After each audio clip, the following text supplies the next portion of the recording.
There is a place in Asia where the dead still walk.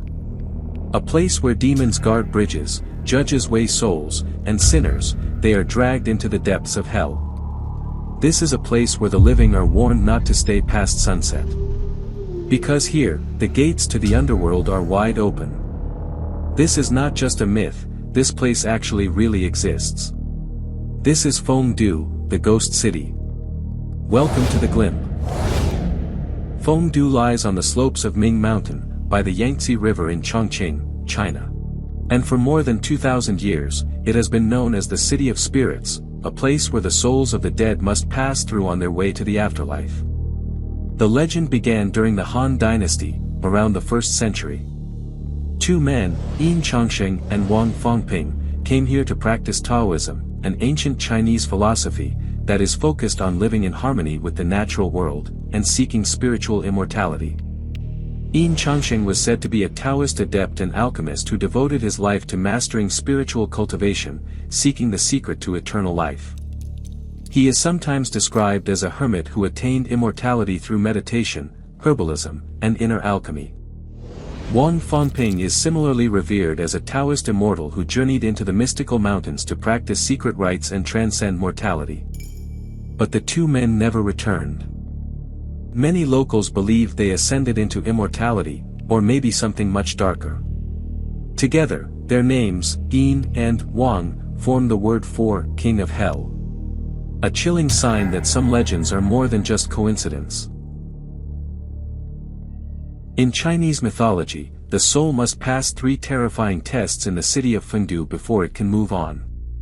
First, the souls must cross the Bridge of Helplessness, a narrow, treacherous stone bridge that is suspended over a deep ravine. It's said that only those who are pure of heart can safely make it across, without slipping into the darkness below. But for those weighed down by sins or regrets, the bridge becomes a deadly trap, where demons lurk in the shadows, ready to drag the unworthy into eternal torment. Second comes the ghost-torturing pass, where the souls stand before King Yama, the fearsome judge of the underworld.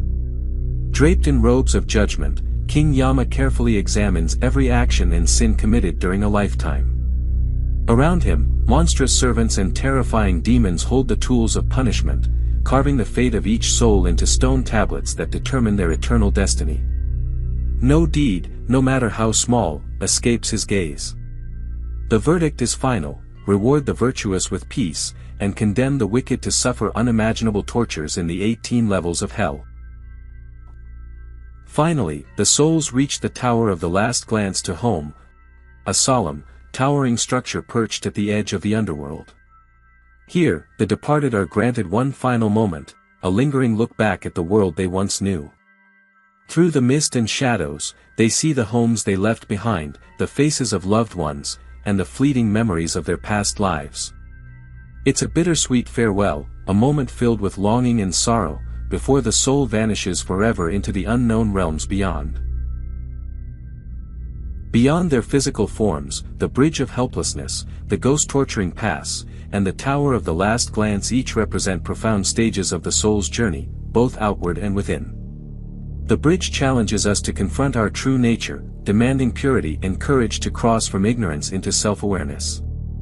It is the moral test where our inner virtues and failings are laid bare. At the ghost-torturing pass, judgment awaits, a powerful reminder that every choice we make carries weight and consequence. It calls us to accountability, urging reflection on our actions and their impact. Finally, the Tower of the Last Glance to Home embodies the soul's struggle to release attachment, to say farewell to what was before stepping fully into the unknown. It symbolizes the emotional passage from loss to acceptance. Together, these trials mirror the timeless human journey, from self-discovery, through responsibility, to ultimately embracing the mystery beyond life. The temples of Fengdu vividly portray the 18 levels of hell, each scene more graphic and terrifying than the last. These chilling depictions serve not only as warnings to the living but also as eternal records of the punishments awaiting the sinful. Their haunting images remind all who enter that every action has a consequence beyond death. Towering over the entire city is the imposing statue of the Ghost King, a colossal figure carved directly into the mountainside, standing over 138 meters tall. Known as the ruler and judge of the underworld, the Ghost King watches silently over Fengdu, embodying both justice and fear. Legend says his gaze can pierce the souls of the living and the dead alike, determining who is worthy of passage and who is doomed to suffer. The statue's fierce expression and monstrous features serve as a constant reminder that the boundary between life and death is thin, and that the Ghost King never sleeps. In 2009, much of Old Fengdu was submerged beneath the rising waters of the Three Gorges Dam Reservoir, swallowing centuries of history and legend beneath its depths. Today, what remains of the city is largely deserted, silent temples stand empty, and ancient statues loom over a place slowly fading from the world of the living. But still, visitors who dare to wander these ghostly ruins come back with spine-chilling stories.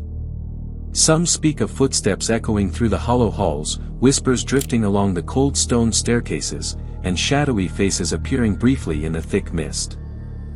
The atmosphere grows heavier as night falls, and local guides never stay after dark, fearful of what lingers in the shadows of the ghost city. Fengdu is more than just stone and ancient stories. It stands as a haunting mirror of humanity's deepest fears and hopes, a reflection of what might lie beyond the veil of death. Whether you see it as myth, metaphor, or a glimpse into a hidden reality, the power of Fengdu's legend is undeniable. This city, perched between worlds, reminds us that death is not an end but a passage, one filled with judgment, mystery, and perhaps even redemption. If the dead do have a place to call home, a gateway to the afterlife, this is what it would look like. Silent, unforgiving, and watching, always watching. The ghost city never sleeps. And neither do the souls that dwell within. I want to thank you all for watching, and I also want to give a special thanks to our members and subscribers. Also, please let me know which country's ghost stories you want me to cover next. See you next time.